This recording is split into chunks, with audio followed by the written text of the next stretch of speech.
Hi guys, Patharamattu സീരിയലിൻ്റെ ഒരു പുതുപുത്തൻ വിശേഷത്തിലേക്ക് എല്ലാവർക്കും സ്വാഗതം. വരാൻ പോകുന്ന ഒരു അടിപൊളി എപ്പിസോഡ് വിശേഷത്തിലേക്കാണ് നമ്മൾ പോകുന്നത്. എന്താണെന്ന് വെച്ചാൽ നമ്മുടെ അനാമികയും വേണുവും രേവതിയും കൂടെ അവർക്ക് കോമ്പൻസേഷൻ കിട്ടാനായിട്ട് ഇപ്പോൾ അവർ ചോദിച്ചിരിക്കുന്നത് 20 കോടി രൂപയാണ്. അത് കൊടുക്കാനായിട്ട് നമ്മുടെ അനന്തമൂർത്തി സമ്മതിക്കാത്തത് കൊണ്ട് തന്നെ ഇനി കടുത്ത രീതിയിൽ തന്നെ എല്ലാവർക്കും എതിരെ കേസ് കൊടുത്തേക്കാന്ന് അങ്ങ് തീരുമാനിക്കുകയാണ്. അങ്ങനെയാകുമ്പോൾ 20 കോടിക്ക് പകരം ഇനി 50 കോടി രൂപ കിട്ടും എന്നുള്ള ഒരു പ്രതീക്ഷയിൽ ആർത്തി പണ്ടാരങ്ങൾ ഇങ്ങനെ ഇരിക്കുകയാണ് കേട്ടോ. അതിനായിട്ട് മുത്തശ്ശിക്കെതിരെ വരെ കേസ് കൊടുത്തിരിക്കുക.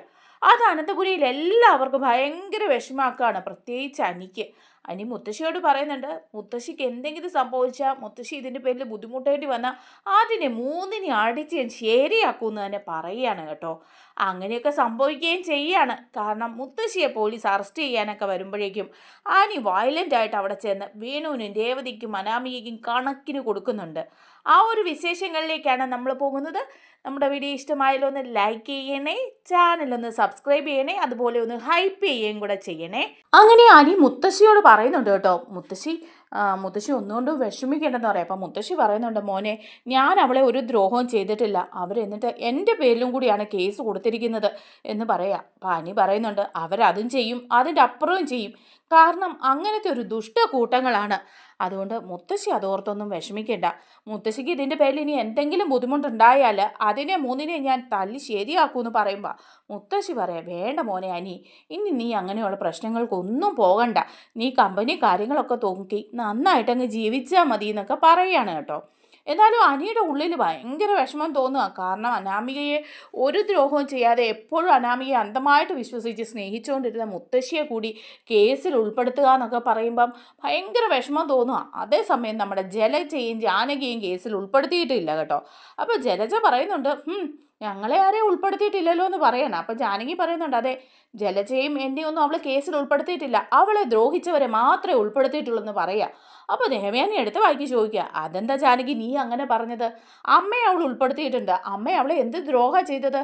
അവളെ സ്നേഹിച്ചിട്ടല്ലേ ഉള്ളൂ, പിന്നെ അവൾ അമ്മയെ എന്തിനാ ഉൾപ്പെടുത്തിയെന്ന് ചോദിക്കുക. അപ്പോൾ ജലജ പറയാം, അതെ, ഇപ്പോഴത്തെ പെൺകുട്ടികളൊക്കെ അങ്ങനെയാണ്, കേസിനൊരിതൊക്കെ കിട്ടാൻ വേണ്ടിയിട്ട് വീട്ടിലെ ഏറ്റവും ബഹുമാനിക്കുന്നവരെയും മൂത്തവരെയൊക്കെ അങ്ങ് കേസിൽ ഉൾപ്പെടുത്തും. അങ്ങനെ ആയാലല്ലേ ആ കേസിനൊരു ബലം കിട്ടുള്ളൂ എന്ന് പറയാം. അപ്പോഴേക്കും നമ്മുടെ ദേവയാനിക്ക് അങ്ങ് ദേഷ്യം വരികയാണ് കേട്ടോ. അപ്പോൾ ദേവയാനി ചോദിക്കുന്നുണ്ട്, ഇത്രയൊക്കെ ആയിട്ട് ജലജയെ നീ അവളെ സപ്പോർട്ട് ചെയ്ത് പറയാണോ? അമ്മയും അച്ഛനെയും ഒക്കെ കേസിൽ ഉൾപ്പെടുത്തിയിരിക്കുകയാണ് അവൾ. അങ്ങനെയുള്ള അനാമികയെ നീ സപ്പോർട്ട് ചെയ്ത് പറയുന്നു, എന്ത് കേസിന് ബലം ഉണ്ടാവാനെന്നാണ് നീ പറയുന്നത് എന്ന് ചോദിക്കുമ്പോൾ ജലജ പറയുന്നുണ്ടേ, ഡിവോഴ്സ് കിട്ടാനും അതോടൊപ്പം അവൾക്കൊരു നല്ല കോമ്പൻസേഷൻ കിട്ടണമല്ലോ, അതിനു വേണ്ടിയിട്ടായിരിക്കുമല്ലോ അവർ ഈ കേസ് നടത്തുന്നത്. മാത്രമല്ല ആ കുട്ടിയെ ഇവിടെ ഇട്ട് എല്ലാവരും കൂടെ ദ്രോഹിച്ചില്ലേ എന്ന് ചോദിക്കുമ്പോൾ ദേഷ്യം വരുമോ നമ്മുടെ ദേവയാനിക്ക്. ദേവയാനി പറയാം, ജലജെ, ഇനി നീ ഒരക്ഷരം വേണ്ടി പോരുത്, അവളെ ഇവിടെ ആര് ദ്രോഹിച്ചെന്നാ? ഈ കുടുംബത്തോട് ഇത്രയധികം ദ്രോഹങ്ങളൊക്കെ ചെയ്തു വെച്ചിട്ട് ഇനിയും പണത്തിന് ആർത്തി മൂത്തതല്ലേ അവളെ എല്ലാവർക്കും എതിരെ കേസ് കൊടുത്തത്? ഓ, നീയും നിന്റെ മകനും ഒക്കെ അവൾക്ക് സപ്പോർട്ടായിരിക്കുമല്ലോ അല്ലേ എല്ലാ കാര്യങ്ങൾക്കും? അപ്പോഴേക്കും ജാനകി പറയാം, അതിനെ ഇടത്ത് ഇത്രയും ചൂടാവാനൊന്നും പോകണ്ട. എൻ്റെ മരുമോൾ അനാമിക ഇവിടെ ഒരു ദ്രോഷവും ചെയ്യാതെ മര്യാദയ്ക്ക് ജീവിച്ചുകൊണ്ടിരുന്ന, പക്ഷെ അവളെ ഇവിടുന്ന് ഒരു കരിയേപ്പില പോലെ ഇറക്കി വിടാൻ വേണ്ടി എല്ലാവരും ശ്രമിച്ചു. അതുകൊണ്ടാണ് അവൾ അങ്ങനെ ഒരു കേസ് കൊടുക്കേണ്ടി വന്നത്. അമ്മയെ മുൻനിർത്തിയത് എന്താണെന്ന് വെച്ചാൽ മറ്റുള്ളവരെ മുൻനിർത്തുന്നതിന് പകരം ഈ വീട്ടിലെ മൂത്ത ആൾ, എല്ലാവരുടെയും ബഹുമാനം കിട്ടുന്ന ആൾ, അപ്പോൾ അവൾക്കും കേസ് ജയിക്കേണ്ടതെന്ന് ചോദിക്കുക. അപ്പോൾ ഉടനെ ദേവയാനി ചോദിക്കുക, എന്താ ജാനകി നീ പറയുന്നത്? അവൾ ഈ കുടുംബത്തോടാണ് ദ്രോഹം ചെയ്തത്, നിന്റെ മോനോടാണ്. എന്നിട്ടും നീ അവളെ ഇപ്പോഴും ഇങ്ങനെ സപ്പോർട്ട് ചെയ്തുകൊണ്ടിരിക്കുകയാണോ? ഈ കുടുംബത്തിലുള്ള എല്ലാവരെയും അവൾ മാധ്യമങ്ങൾക്ക് മുമ്പിൽ വന്ന് നിന്ന് നാണം കെടുത്തി. പോരാത്തതിന് 20 കോടി രൂപയാണ് അവൾ അച്ഛനോട് ചോദിച്ചത്, ഈ ബന്ധം ഒഴിയുന്നതിനും കേസ് പിൻവലിക്കുന്നതിനും ഒക്കെ ആയിട്ട്. അപ്പോൾ ജാനകി പറയാം, അതിനെന്താ, അവൾക്ക് അർഹതപ്പെട്ടത് തന്നെയല്ലേ അത്? അഥവാ ഇനി അനിയുടെ ഭാര്യ അല്ലാതെ അവൾ പോയാലും ഈ കുടുംബത്തിലെ മരുമകളായിട്ട് വന്ന് കയറിയവളല്ലേ അവളെ അങ്ങനെ വെറുതെ ഇറക്കി വിടാൻ പറ്റുമോ? അപ്പോൾ ഇത് കേട്ടോണ്ട് നിൽക്കുന്ന അജയൻ ഒറ്റയടി കൊടുക്കുക ജാനകിയുടെ കർണത്തിൻ്റെ. എന്നിട്ട് പറയുന്നുണ്ട്, എന്താടി ജാനകി നീ പറഞ്ഞത്? അവളെ അങ്ങനെ വെറുതെ ഇറക്കി വിടാൻ പറ്റുമോന്ന്? ഈ കുടുംബത്തിനും നിന്റെ മോനും വേണ്ടിയിട്ട് അവൾ എന്ത് നന്മയാണ് ചെയ്തത്? ദ്രോഹമല്ലാതെ എന്തെങ്കിലും ചെയ്തിട്ടുണ്ടോ? എന്നിട്ട് അവളെ വെറുതെ ഇറക്കി വിടാൻ പറ്റുമോ എന്നൊരു ചോദ്യവും. എന്താ നീ ഉദ്ദേശിക്കുന്നത്? ഇനി ഇങ്ങനെയുള്ള സംസാരം ഈ വീട്ടിൽ വേണ്ട. ഇനിയിപ്പം അനാമികയ്ക്ക് ഒത്താശ പാടാൻ പോണെങ്കിൽ ജാനകി നീ പൊക്കോ, അവളുടെ പുറകെ ഈ വീട്ടിൽ നിന്ന് ഇറങ്ങിപ്പോക്കോ, നിനക്കും വേണ്ടത് എന്താന്ന് വെച്ചാൽ അങ്ങ് തന്നു വിടാം എന്ന് അജയൻ പറയുക. അപ്പോഴേക്കും ഉടനെ തന്നെ മുത്തശ്ശൻ വന്നിട്ട് പറയുന്നുണ്ട്, വേണ്ട അജയ, ഇവിടെ ഇതിൻ്റെ ഒരു പേരിൽ കയ്യാങ്കളിയൊന്നും വേണ്ട. അങ്ങനെ ജാനകി പറഞ്ഞെങ്കിൽ അവൾക്ക് അനാമികയോടുള്ള സ്നേഹം കൊണ്ടായിരിക്കും. പക്ഷെ ജാനകി, നീ ഒരിക്കലും ഇത് മനസ്സിലാക്കും, ഈ കുടുംബത്തെയും ഇവിടെയുള്ളവരെയും അവൾ ചതിക്കുകയായിരുന്നെന്നുള്ള കാര്യം. അപ്പം ജാനകി പറയാം, അച്ഛനൊന്നും പറയണ്ട, അച്ഛൻ അന്ന് അവളും അവളുടെ അച്ഛനും കൂടി വന്നപ്പം വെറുതെ അങ്ങ് ഇറക്കി വിട്ടില്ലേ, അതിൻ്റെ പേരിലല്ലേ ഈ പ്രശ്നം മുഴുവൻ ഉണ്ടായത്. ഇല്ലെങ്കിൽ അനാമിക ഇപ്പം ഈ പ്രശ്നത്തിനൊന്നും പോവില്ല. അച്ഛനൊന്ന് ആലോചിച്ച് നോക്കിക്കേ, അനി ചെയ്തതും ശരിയായ കാര്യമാണോ? അനാമികയെ വിവാഹം കഴിച്ച് ഈ വീട്ടിൽ കൊണ്ടുവന്നിട്ട് ആ നന്ദുവിൻ്റെ പുറകെ നടക്കുകയല്ലായിരുന്നോ? നന്ദുവിൻ്റെ പുറകെ നടക്കാൻ വേണ്ടിയിട്ട് ഇവിടെ ചിലരൊക്കെ ഒത്താശയും ചെയ്തു കൊടുത്തു. എന്തിന്? നന്ദുവിനെ വിവാഹം കഴിച്ച് ഇങ്ങോട്ട് തന്നെ കൊണ്ടുവരണം. അതിനായിട്ടുള്ള കളികളാണ് ഇവിടെ നടന്നത് എന്ന് പറയാം. അപ്പം നയന പറയുന്നുണ്ട്, എന്താ ഇളയമ്മ പറയുന്നതെന്ന് എനിക്ക് മനസ്സിലായി. ഒരിക്കലും നന്ദുവിനെ ഈ വീട്ടിലേക്ക് കൊണ്ടുവരണമെന്ന് ഞങ്ങളാരും വിചാരിച്ചിട്ടില്ല.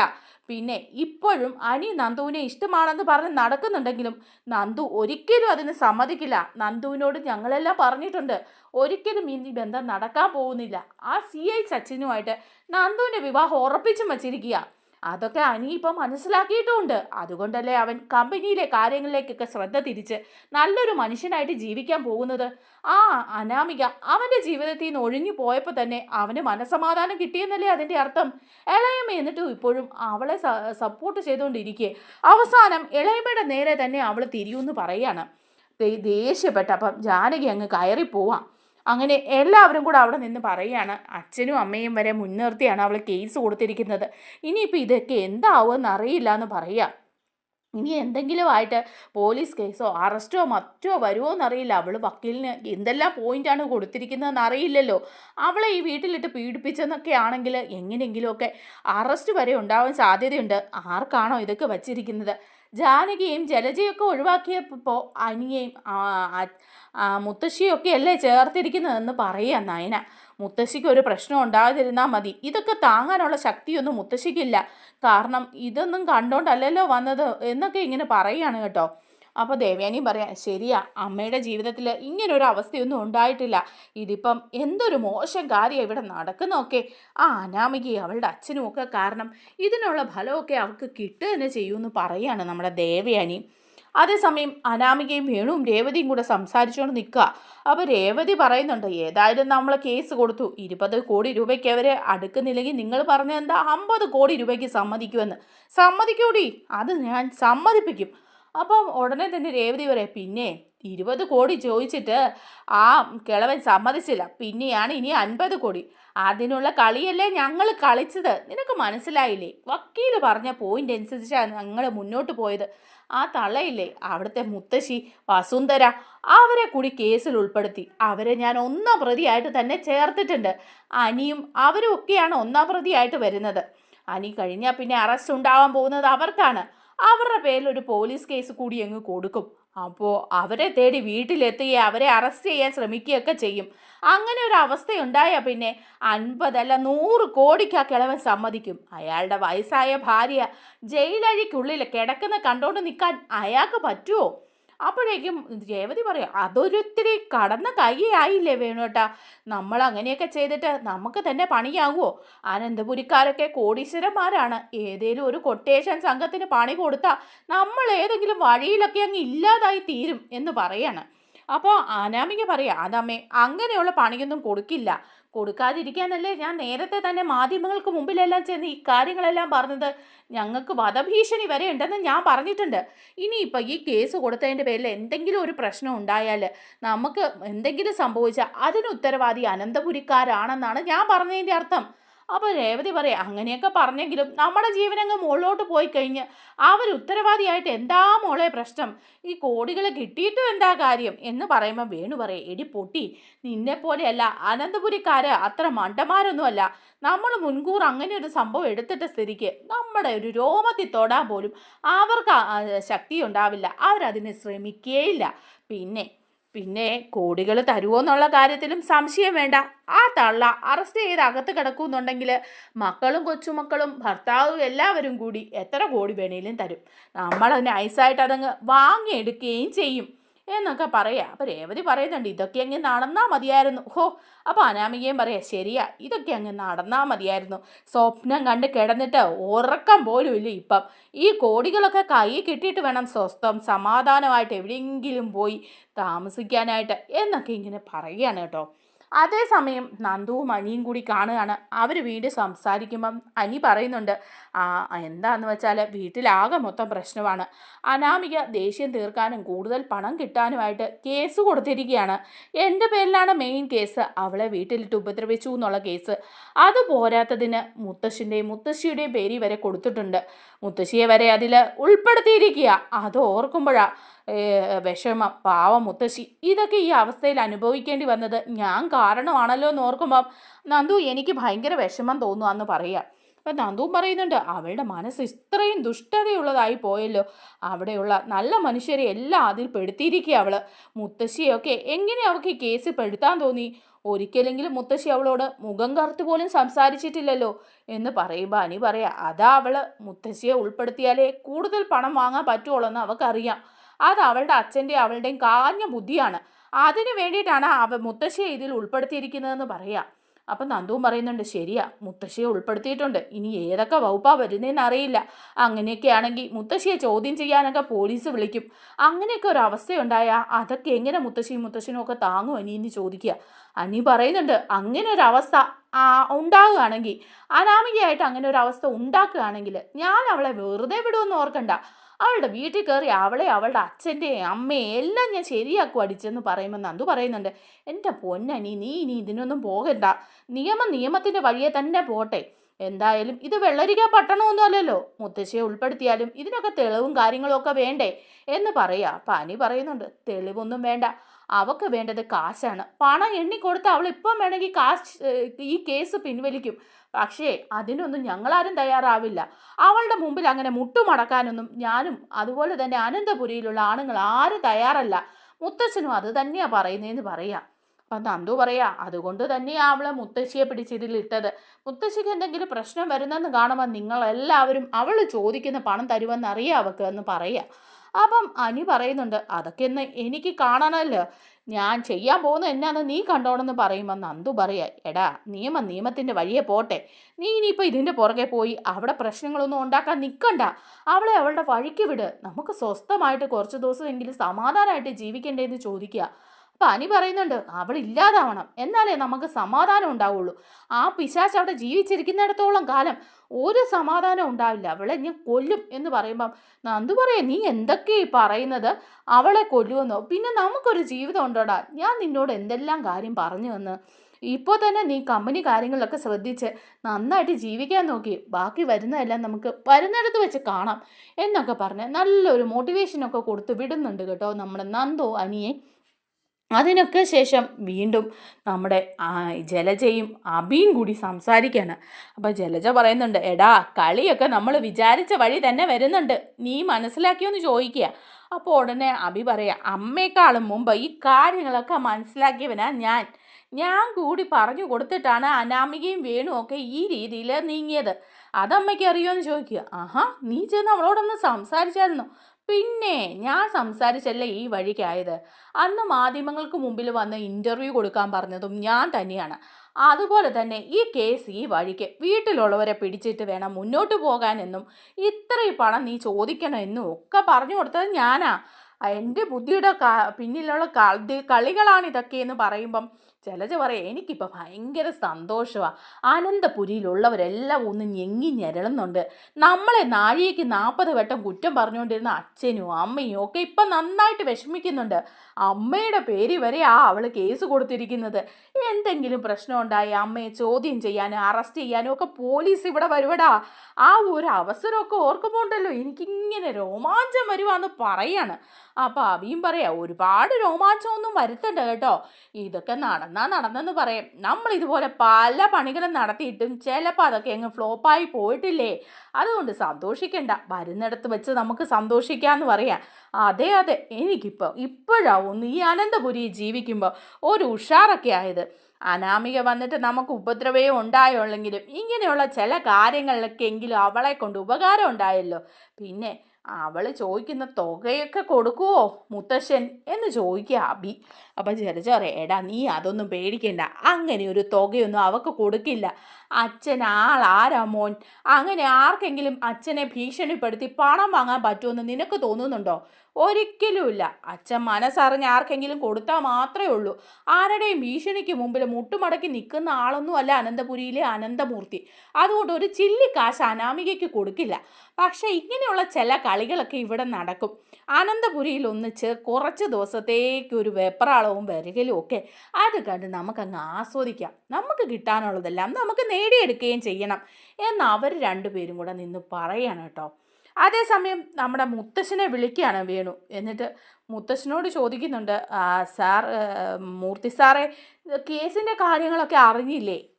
ഞങ്ങൾ കേസ് ഫയൽ ചെയ്തിട്ടുണ്ട് എന്ന് പറയുമ്പം മൂർത്തി മുത്തശ്ശൻ പറയാണ്, അറിഞ്ഞു വേണു, ഇനി നീ അത് അറിയിക്കാനാണോ? അത് അറിയേണ്ട വഴിയൊക്കെ നമ്മൾ അറിഞ്ഞല്ലോ. പിന്നെ എന്തിനാ നീ ഇപ്പോൾ വിളിച്ചത്? അല്ല, എന്തെങ്കിലും ഒരു സന്ധി സംഭാഷണത്തിന് മൂർത്തി സാറ് തയ്യാറാണോ എന്നറിയാനാ. ഞങ്ങൾക്കിപ്പോൾ അവിടെ ഉള്ളവരെ എല്ലാം ജയിലിൽ കയറ്റിയിട്ടൊന്നും ഒരു കാര്യമില്ല. ഞങ്ങൾക്ക് ഞങ്ങളുടെ കാര്യം നടന്നു കിട്ടണം.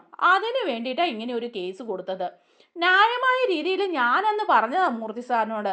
ഒരു 20 കോടി രൂപ തന്നാൽ ഇതെല്ലാം അങ്ങ് ഒഴിഞ്ഞ് എൻ്റെ മോള് ഡിവോഴ്സ് പേപ്പറിൽ ഒപ്പിട്ട് തരുമെന്ന്. പിന്നെ ഒരു ശല്യമായിട്ട് ഞങ്ങളാരും അങ്ങോട്ട് വരില്ലെന്ന്. പക്ഷേ മൂർത്തി സാറ് അതൊന്നും അംഗീകരിച്ചില്ല. എന്നെ തല്ലിയിട്ട് അവിടുന്ന് ഇറങ്ങിപ്പോയി. അങ്ങനെ എന്നെ വേദനിപ്പിച്ചിട്ട് ഇറങ്ങിപ്പോയവരെ വെറുതെ വിടാൻ പറ്റുമോ? ഞങ്ങൾക്ക് ഞങ്ങളുടെ അവകാശം കിട്ടണ്ടേ? ഒന്നുമില്ലെങ്കിലും അനന്തപുരിയിലെ മരുമോളായിട്ട് എൻ്റെ മോൾ അവിടെ കുറച്ചുനാൾ ജീവിച്ചതല്ലേ? അവൾക്ക് കിട്ടേണ്ടത് കിട്ടണ്ടേ? കോടികളുടെ ആസ്തിയുള്ള അനന്തപുരിയിൽ നിന്ന് ഒരു പിച്ചച്ചട്ടി എടുത്തുകൊണ്ട് പോരാനൊന്നും എൻ്റെ മോൾക്ക് പറ്റില്ലല്ലോ. അതുകൊണ്ടാണ് ഇപ്പം ഈ കേസ് കൊടുത്തത്. അപ്പോൾ മുത്തശ്ശന് നല്ല ദേഷ്യം വരിക. മുത്തശ്ശൻ പറയാ, എന്താടാ വേണു, നീ ഇപ്പം ഇവിടുത്തെ കൂടുതൽ പണം കിട്ടാൻ വേണ്ടിയിട്ടല്ലേ നീ ഇപ്പം വീണ്ടും വസുന്ധരയെ കൂടി ഇതിൽ ഉൾപ്പെടുത്തി കേസ് കൊടുത്തത്? നിനക്ക് എങ്ങനെ ധൈര്യം വന്നടാ വസുന്ധരയെ കൂടി ഇതിൽ ഉൾപ്പെടുത്താൻ? അവര് ഒരു വിധത്തിലും നിന്റെ മോളെ ഉപദ്രവിച്ചിട്ടുണ്ടോ? അവസാനം വരെ നിന്റെ മോളെ സ്നേഹിക്കുകയും വിശ്വസിക്കുകയും ഒക്കെ ചെയ്തിട്ടേ ഉള്ളൂ. ഒന്ന് മുഖം കറുത്ത് സംസാരിക്കുക പോലും ചെയ്തിട്ടില്ല. അനാമിക മോളെ എന്നല്ലാതെ ഒന്ന് വിളിക്കുക പോലും ചെയ്തിട്ടില്ല. അനിയെയാണ് വസുന്ധര കുറ്റപ്പെടുത്തിക്കൊണ്ടിരുന്നത്. നിന്റെ മോളും അനിയും തമ്മിൽ ഒന്നിച്ച് ജീവിക്കാൻ വേണ്ടി അനിയെ ഒരുപാട് വഴക്ക് പറയുകയും ചീത്ത പറയുകയും ഒക്കെ ചെയ്തിട്ടുണ്ട് വസുന്ധര. എന്നിട്ടും ഇത്രയും പ്രായമായ ആ സ്ത്രീയുടെ പേരിലും കൂടെ നീ കേസ് കൊടുത്തില്ലേ? എന്താ അവര് നിന്നോട് ചെയ്ത ദ്രോഹം? ഈ കുടുംബത്തിൽ ആരാ നിന്റെ മോളോട് ദ്രോഹം ചെയ്തത്? അനി ചെയ്തോ? അപ്പോഴേക്കും വേണു പറയാം, അനി ചെയ്തത് പിന്നെ ദ്രോഹമല്ലേ? അനി കണ്ട പെണ്ണുങ്ങളുടെ പുറകെയെല്ലാം നടന്നില്ലേ എൻ്റെ മോളെ വിവാഹം കഴിച്ച് അവിടെ കൊണ്ട് നിർത്തിയിട്ട്? അത് ദ്രോഹമല്ലെന്ന് തോന്നുന്നുണ്ടോ മൂർത്തി സാറിന്? ചിലപ്പോൾ തോന്നുമായിരിക്കും. കാരണം മൂത്ത കൊച്ചുമോൻ ആദർശ് അങ്ങനെയല്ലേ നടന്നത്? എവിടുന്നോ ഒരു പെണ്ണിനെ ഗർഭിണിയാക്കി അതിനെ ഉപേക്ഷിച്ച് ഒരു കൊച്ചുമായിട്ട് കയറി വരികയല്ലായിരുന്നോ? പിന്നെ നയന ഒരു ഗതിയും പരഗതിയും ഇല്ലാത്ത ഗോവിന്ദൻ്റെ മോളായതുകൊണ്ട് അവൾ അനന്തപുരിയിലെ സ്വത്തുക്കളൊക്കെ കണ്ട് അവളുടെ കണ്ണ് മഞ്ഞളിച്ചുകൊണ്ട് ആ സുഖം അനുഭവിക്കാൻ വേണ്ടിയിട്ട് ഇതൊന്നും കണ്ടില്ലെന്ന് വെച്ചങ്ങ് ജീവിച്ചതല്ലേ? അതുപോലൊന്നും ജീവിക്കാൻ എൻ്റെ അനാമിക മോളെ കിട്ടില്ല. അപ്പോഴേക്കും മുത്തശ്ശൻ പറയാണ്, നിർത്തടാ അവിടെ. നീ വസുന്ധരയെ കൂടെ ഇതി ഉൾപ്പെടുത്തിയത് കൊണ്ട് നിനക്കൊരു ചില്ലി കാശ് തരാൻ ഞാൻ തീരുമാനിച്ചിട്ടില്ല. നീ വിചാരിച്ചതെന്താ? നീ ഇങ്ങനെ ഇവിടെയുള്ളവരെയെല്ലാം ഉൾപ്പെടുത്തി കേസ് നടത്തുമ്പം ഞാൻ വന്ന് കൈകൂപ്പി നിന്ന് പണം നിന്റെ മുമ്പിലോട്ട് തരുമെന്നോ? ഒരിക്കലുമില്ല. ഈ മൂർത്തി അങ്ങനെ അധികാരം ഭരിച്ചുകൊണ്ട് വരുന്നവരുടെ മുമ്പിൽ ആരുടെ മുമ്പിൽ മുട്ടുമടക്കി നിന്നിട്ടുള്ളവനൊന്നും അല്ല, തല കുനിക്കേയില്ല. അതുകൊണ്ട് നിനക്ക് ഞാൻ ഒരു ചില്ലി കാശ് പോലും തരില്ല. ഞങ്ങൾ കേസ് നടത്തി തന്നെ നേടിക്കോളാം നിന്റെ മോളുടെ ഡിവോഴ്സ്. നീയും അഴിയണ്ടേണ്ടി വരും വേണു, കാത്തിരുന്നോ, നിന്നെ ഞാൻ വെറുതെ വിടില്ല എന്ന് പറയും. വേണു പറയും, ഓഹോ അങ്ങനെയാണ് നിങ്ങളുടെ തീരുമാനം അല്ലേ? എങ്കിൽ ഞാനും ചിലതൊക്കെ തീരുമാനിച്ചിട്ടുണ്ടെന്ന് പറയാണ്. അങ്ങനെ സ്റ്റേഷനിൽ പോയി വീണ്ടും വേണു CI സച്ചിനോട് സംസാരിച്ച് കേസ് കൊടുക്കുക. എന്നിട്ട് പറയുന്നുണ്ട്, CI സച്ചിൻ, ഞങ്ങളെ എങ്ങനെ സഹായിക്കണം? കിട്ടുന്ന പണത്തിൻ്റെ ഒരു വീതം താങ്കൾക്ക് കൂടി തരാം. പക്ഷേ എന്താണെന്ന് വെച്ചാൽ അവിടെ ചെന്ന് ഇതിന് കാരണക്കാരായ അനിയെയും അതുപോലെ ആ വസുന്ധര എന്ന് പറയുന്ന അവരെ ആ സ്ത്രീയെ അറസ്റ്റ് ചെയ്യണം. അവരെയാണ് ഞാൻ ഒന്നാം പ്രതിയാക്കിയിരിക്കുന്നതെന്ന് പറയാം. അങ്ങനെ നമ്മുടെ CI സച്ചിനും അതിനൊപ്പമൊക്കെ നിൽക്കുകയാണ് കേട്ടോ. കാരണം അനിയോടുള്ള ദേഷ്യം കൊണ്ടാണ് CI സച്ചിൻ. എന്നിട്ട് അനന്തപുരിയിലേക്ക് ചെല്ലുകയാണ് പോലീസ്. CI ആണ് മുമ്പിൽ ചെല്ലുന്നത്. എന്നിട്ട് ചോദിക്കുകയാണ്, അനി ഇവിടെ ഉണ്ടോ എന്ന് ചോദിക്കുന്നുണ്ട്. അപ്പോൾ അനി പുറത്ത് പോയിരിക്കുകയാണ് എന്ന് പറയുക. അപ്പോൾ അനിക്കൊരു അറസ്റ്റ് വാറണ്ടുണ്ട്, ഒരു കേസുണ്ട്, അനാമിക തന്ന കേസ്, ഗാർഹിക പീഡനത്തിനാണ് കേസ് തന്നിരിക്കുന്നത്. ആ കുട്ടിയെ ഇവിടെ ഒരുപാട് ഉപദ്രവിച്ചു. അതിൻ്റെ കൂട്ടത്തിൽ ഒരു വസുന്ധരാമ ആരാന്ന് ചോദിക്കുക. അപ്പോൾ മുത്തശ്ശിയാണ് കേട്ടോ. മുത്തശ്ശി അവിടെ പാവം നിൽക്കുകയാണ്. അപ്പോൾ മുത്തശ്ശൻ പറയുന്നുണ്ട്, എൻ്റെ ഭാര്യയാണ് വസുന്ധര, എന്താണെന്ന് ചോദിക്കുക. അല്ല, അവരെയാണ് ഒന്നാം പ്രതിയാക്കി തന്നിരിക്കുന്നത്. കാരണം എന്താണെന്ന് വെച്ചാൽ അവർ ആ കുട്ടിയെ ഈ വീട്ടിലിട്ട് ഒരുപാട് ദ്രോഹിച്ചെന്ന് പറഞ്ഞാണ് കേസ് തന്നിരിക്കുന്നത്. അതുകൊണ്ട് അവരെ ഞങ്ങൾക്ക് അറസ്റ്റ് ചെയ്യാതെ സ്റ്റേഷനിൽ കൊണ്ടുപോയി ചോദ്യം ചെയ്യേണ്ട ഒക്കെ ആവശ്യമുണ്ട്. അവരെ വിളിക്കാൻ പറയാണ്. അപ്പം മുത്തശ്ശൻ പറയാം, ഇല്ല, വസുന്ധരയെ ഇവിടുന്ന് കൊണ്ടുപോകാൻ പറ്റില്ല. അവൾ ആർക്കും ഒരു ദ്രോഹവും ചെയ്തിട്ടില്ല. വയസ്സായ സ്ത്രീയാണ്, പല അസുഖങ്ങളും ഉണ്ട്. അവളെ എന്തിനാണ് നിങ്ങൾ സ്റ്റേഷനിൽ കൊണ്ടുപോകുന്നത് എന്ന് ചോദിക്കുക. അങ്ങനെയൊക്കെ പറഞ്ഞാൽ എങ്ങനെയാ സാറേ? ഞങ്ങൾ സ്റ്റേഷനിൽ കൊണ്ടുപോയി ചോദ്യം ചെയ്യുള്ളൂ, അല്ലാതെ പിടിച്ച് തിന്നാനൊന്നും പോകുന്നില്ലെന്ന് പറയാം. അപ്പോൾ മുത്തശ്ശിയെ കൊണ്ടുപോവാണ് കേട്ടോ. അങ്ങനെ ഒരു ബഹളവും ഒരു പ്രശ്നമൊക്കെ ഉണ്ടാവും. ദേവയാനിയൊക്കെ നന്നായിട്ട് പറയുന്നുണ്ട്. അങ്ങനെ മുത്തശ്ശിയെ കയറ്റി ജീപ്പിൽ കൊണ്ടുപോകുന്ന കാണുമ്പോൾ ചങ്ക് തകർന്നു പോവാണ് എല്ലാവരുടെയും. അപ്പോൾ അനിയെ വിളിച്ചിട്ട് പറയുന്നുണ്ട് കേട്ടോ നമ്മുടെ മുത്തശ്ശൻ ഇങ്ങനെയുള്ള കാര്യം. അപ്പോൾ മുത്തശ്ശൻ അത് പറഞ്ഞു കഴിയുമ്പോഴേക്കും അനി ഓടി വരുക. എന്നിട്ട് പറയാം, മുത്തശ്ശി അവർ കൊണ്ടുപോയെന്ന് ചോദിക്കും. കൊണ്ടുപോയി എന്ന് പറഞ്ഞു കഴിയുമ്പോൾ അനി നേരെ വേണുവിനെ രേവതിയുടെ അനാമികയുടെ അടുത്തേക്കാണ് പോകുന്നത്. അവിടെ ചെന്നിട്ട് പിടിച്ചിറക്കുകയാണ് വേണുവിനെ. എന്നിട്ട് ചോദിക്കുന്നുണ്ട്, ഏട്ടാ നീ കാരണമല്ലേ എൻ്റെ മുത്തശ്ശിക്ക് ഈ അവസ്ഥ വന്നത്? എൻ്റെ മുത്തശ്ശി നിങ്ങളോടൊക്കെ എന്ത് ദ്രോഹം ചെയ്തിട്ടാ ഇപ്പോൾ അവർ പോലീസ് സ്റ്റേഷനിൽ പോയി നിൽക്കേണ്ടി വന്നത്? വീട്ടിൽ വന്ന് പോലീസ് അവരെ കൂട്ടിക്കൊണ്ട് പോകേണ്ടി വന്നത്? നിന്നെ ഒന്നും വെറുതെ വിടുമെന്ന് ഓർക്കണ്ട. എൻ്റെ ജീവിതമോ നശിച്ചു, ഇനി നിന്നെ ഒന്നും ഞാൻ വെറുതെ വിടാൻ പോകുന്നില്ല എന്നും പറഞ്ഞ് നല്ലത് വേണുവിനായിട്ട് കൊടുക്കുക. ചെല്ലുന്ന പാടെ പടക്കം പൊട്ടുന്ന പോലെ വേണുവിനും കൊടുക്കുന്നുണ്ട്, രേവതിക്കും കൊടുക്കുന്നുണ്ട്, അനാമികയ്ക്കും കൊടുക്കുന്നുണ്ട്.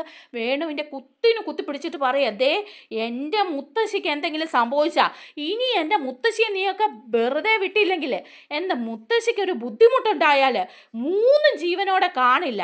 ഇതനിയ പറയുന്നത് എന്നൊക്കെ പറഞ്ഞ് അനി അവിടെ നിന്ന് ഇറങ്ങി പോകുന്നുണ്ട് കേട്ടോ. അടിയൊക്കെ കൊണ്ട് കവളൊക്കെ തൂത്ത് അവിടെ നിൽക്കുകയാണ് നമ്മുടെ വേണുവും രേവതി അനാമികയും കൂടി. നമ്മുടെ വീഡിയോ ഇഷ്ടമായാലൊന്ന് ലൈക്ക് ചെയ്യണേ, ചാനൽ സബ്സ്ക്രൈബ് ചെയ്ത് സപ്പോർട്ട് ചെയ്യണേ. താങ്ക്